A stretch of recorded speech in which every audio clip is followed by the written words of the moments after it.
हिंदी, वही हिंदी जो इन दिनों अजय देवगन और किच्चा सुदीप के बीच चल रही जंग का मुद्दा बनी हुई है। तो आज मंडे मेगा स्टोरी में यही जान लेते हैं कि क्या सच में हिंदी कभी भारत की राष्ट्रभाषा बन सकती है। सबसे पहले भाषा को लेकर चल रही दो एक्टर्स के बीच की लड़ाई जान लीजिए। South Indian actor Kichcha Sudeep ने कहा, हिंदी कोई राष्ट्रभाषा नहीं है, हम साउथ इंडिया से आते हैं, हमें पैन इंडिया क्यों कहा जाता है, हिंदी को पैन इंडिया क्यों नहीं कहा जाता। वहीं इस पर पलटवार कर अजय देवगन ने कहा, हिंदी हमारी राष्ट्रभाषा नहीं है तो आप अपनी भाषा की फिल्मों को हिंदी में डब करके क्यों रिलीज करते हैं। हिंदी हमारी मातृभाषा और राष्ट्रभाषा थी, है और हमेशा रहेगी। दोनों एक्टर्स आपस में बहस कर रहे हैं एक लीडर के बयान के चलते। गृह मंत्री अमित शाह ने पिछले दिनों हिंदी को अंग्रेजी के विकल्प के रूप में स्वीकार करने की बात कही। बात शुरू कहीं से भी हुई हो, लेकिन ये विषय और विवाद सालों पुराना है।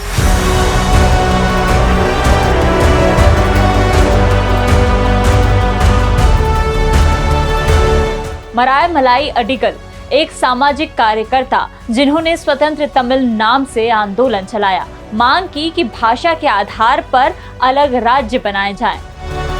इसी आंदोलन से जुड़े दो युवा मद्रास रेडियो स्टेशन नाम के साथ आकाशवाणी जोड़े जाने के विरोध में अनशन पर बैठे, लेकिन आजादी के बाद 1967 में डीएमके सत्ता में आई और तमिलनाडु रेडियो स्टेशन का नाम बदलकर तमिल वनोली हुआ। इसके बाद मद्रास प्रेसिडेंसी में स्थानीय कांग्रेस सरकार बनने के बाद स्कूलों में हिंदी शिक्षा अनिवार्य की गई। 2 साल बाद भाषाई आंदोलन गरमाया और सेकेंड वर्ल्ड वॉर आया तो स्थानीय कांग्रेस सरकार ने इस्तीफा दिया और 1 साल बाद ही गवर्नर एसरकिन ने स्कूली शिक्षा में हिंदी भाषा की अनिवार्यता हटाई।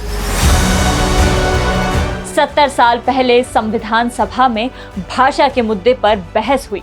इसमें हिंदी को ऑफिशियल लैंग्वेज की जगह पर नेशनल लैंग्वेज घोषित करने की बात हुई। ऑफिशियल लैंग्वेज सिर्फ सरकारी कामकाज में इस्तेमाल होती है, वही नेशनल लैंग्वेज पूरे देश की भाषा होती है और अनिवार्य रूप से पूरे देश में हर तरह से अपनाई जाती है।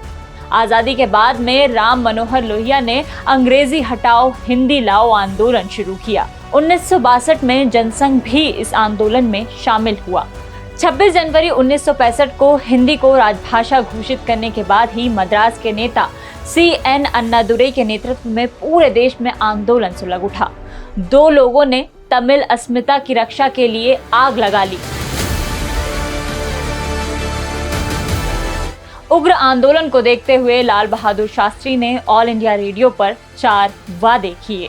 पहला, हर राज्य को पूरी स्वतंत्रता होगी कि वो अपनी इच्छा की भाषा में अपना कार्य जारी रखे। ये कोई क्षेत्रीय भाषा भी हो सकती है और अंग्रेजी भी। दूसरा, 2 राज्यों के बीच में होने वाला संचार या तो अंग्रेजी में होगा या इस संचार के साथ अंग्रेजी अनुवाद संलग्न होगा। तीसरा, गैर हिंदी राज्य केंद्र से अंग्रेजी में संवाद करने के लिए स्वतंत्र होंगे और गैर हिंदी राज्यों की सहमति के बिना इसमें छेड़छाड़ नहीं होगी। चौथा, केंद्रीय स्तर पर अंग्रेजी भाषा का इस्तेमाल जारी रहेगा। भाषा का धर्म और राष्ट्रीयता से गहरा संबंध है। संस्कृत के श्लोक और कुरान में अरबिक भाषा में लिखी आयतें इसकी वानगी हैं। जिस भाषा में किसी धर्म का ग्रंथ लिखा होता है उसके लिए वो भाषा पवित्र हो जाती है।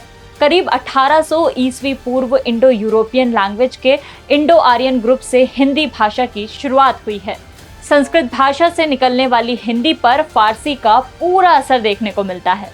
ब्रज, मारवाड़ी, मगही, भोजपुरी, गढ़वाली, छत्तीसगढ़ी जैसी कई बोलियों को मिलाकर हिंदी बनी है। भारत में 26% लोगों की मातृभाषा हिंदी है, वहीं 43% भारतीय हिंदी बोलते हैं, जिनकी हिंदी के अलावा राजस्थानी, भोजपुरी या दूसरी मातृभाषा हैं। 1971 से 2011 के बीच हिंदी को मातृभाषा मानने वालों की संख्या 37% से बढ़कर 44% हुई। 1971 से 2011 के बीच तमिल, तेलुगु, कन्नड़ और मलयालम को मातृभाषा मानने वालों की संख्या 23% से घटकर 19% हो गई। आज भारत में 60 करोड़ से ज्यादा लोग हिंदी बोलते हैं। यही वजह है कि गूगल से लेकर फेसबुक, नेटफ्लिक्स, अमेज़न जैसी कंपनियां भारतीय बाजार में हिंदी के जरिए दबदबा कायम करना चाहती हैं। तो ये थी मंडे मेगा स्टोरी उस हिंदी की जिसका एक तरफ वर्चस्व बढ़ रहा है और दूसरी तरफ विवाद भी।